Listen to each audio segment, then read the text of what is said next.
এই যে আমরা 1 ইঞ্চি ছেড়ে এখান থেকে এইভাবে বুকে নিচ প্লেটটা করবো সি সেকশন।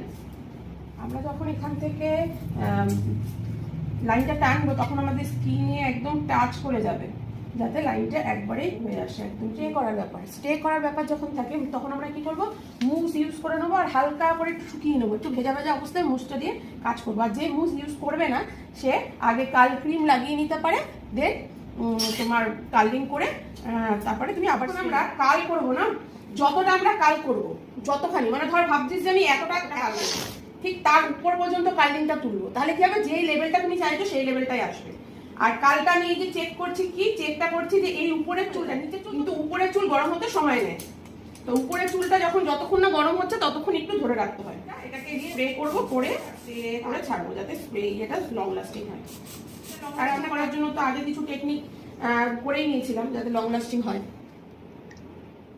আমি এইখানে নামাবো, তো এইখান থেকে যদি নামাই তাহলে এখানে সময়, এখান থেকে যদি নামাই তাহলে দেখবি এখানে এসে আটকে যাবে। তো আমি গোড়াতে যখন নামাচ্ছি এত বড় চুল, আমি এই ঢিলা করে দিচ্ছি, দেখ দেখতে পাচ্ছিস। এবার দেখ আমি এখানে প্রায় 60 থেকে 70% চুল কিন্তু ব্যাক ব্রাশে নামিয়ে দিয়েছি, বাকি চুলটা এই যে রয়েছে 100% এর উপর, তারপর আছে তাহলে চিটচিট করবে। এবার এটাকে কি করছি, ডলা থেকে একটু ছাড়িয়ে দিচ্ছি, তাহলে দেখ গোল হয়ে গেল ব্যাপারটা। ক্লিপ দেবো, সেই ক্লিপটা হবে এরকম করে যাবে লম্বা করে, মানে একসাথে। এখন এটা